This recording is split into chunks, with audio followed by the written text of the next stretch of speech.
গাজা, পশ্চিম তীর, Lebanon, Yemen, Iraq, Syria ও Iran. গেল বছরের ৭ অক্টোবর থেকে এই ৭টি ফ্রন্টের বিরুদ্ধে লড়াই চালিয়ে যাবার দাবি করেছেন বেনিয়ামিন নেতানিয়াহু। তবে ইসরায়েলি প্রধানমন্ত্রীর কপালে যুক্ত হয়েছে চিন্তার নতুন ভাঁজ, কারণ যুদ্ধে তৈরি হয়েছে অষ্টম ফ্রন্ট। অন্য কোনো দেশ নয়, অষ্টম ফ্রন্ট খুলেছে ইসরায়েলের অভ্যন্তরে নিজেদের কারাগারে। ইসরায়েলি কারাগারে যুদ্ধ শুরুর হুমকি দিয়েছে হামাস।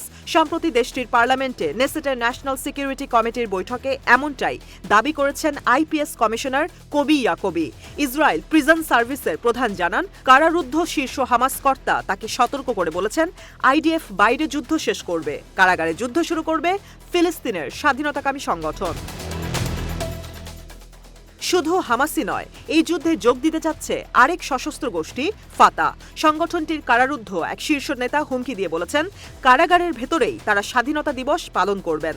নেসেট সেশনে কবি আরও জানান, হুমকি পাবার পরই সম্ভাব্য পরিস্থিতি নিয়ন্ত্রণে নিজ দলকে প্রস্তুত করছেন তিনি। চলতি বছর মে মাসে ইসরায়েল প্রিজন সার্ভিসের প্রধান হিসেবে নিযুক্ত হন কবি ইয়াকোবি। তার নিয়োগকে অনুমোদন দেয় বর্তমান সরকার। ইসরায়েলি গণমাধ্যম মারিফকে দেয়া সাক্ষাৎকারে দেশটির কারাগারগুলোকে যুদ্ধের অষ্টম ফ্রন্ট হিসেবে অভিহিত করেন ইয়াকোবি। জানান, নাগরিকদের জানমালের সুরক্ষায় প্রিজন সার্ভিসের শক্ত গোয়েন্দা নেটওয়ার্ক তৈরি করা জরুরি। কারাগারের ৪ দেয়ালের বাইরেও নিরাপত্তা নিশ্চিতে কাজ করে যাচ্ছে আইপিএস। ইসরায়েল প্রিজন সার্ভিসের প্রধানের দাবি, তাদের কর্মীদের মধ্যে ছদ্মবেশে অনুপ্রবেশ করে কাজ চালিয়ে যাচ্ছে বিভিন্ন সন্ত্রাসী সংগঠন ও অপরাধী চক্র। এমনকি বাহিনীটির বিভিন্ন র্যাঙ্কেও অনুপ্রবেশকারীদের উপস্থিতি রয়েছে। এই জন্য পলিগ্রাফ টেস্ট চালু করার আহ্বান জানান ইয়াকোবি। ইতোমধ্যে এমন অভিযোগের ভিত্তিতে বাহিনীটি থেকে বেশ কয়েকজন কর্মীকে চাকরিচ্যুত করা হয়েছে বলে উল্লেখ করেন তিনি।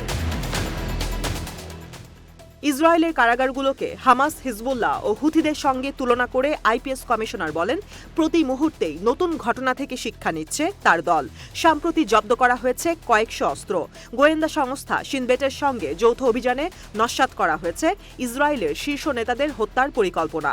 তবে অষ্টম ফ্রন্টের বিরুদ্ধে যুদ্ধ চালিয়ে নিতে সরকারকে দ্রুতই ইসরায়েল প্রিজন সার্ভিসের বরাদ্দ বাড়ানোর আহ্বান জানান কবি ইয়াকোবি।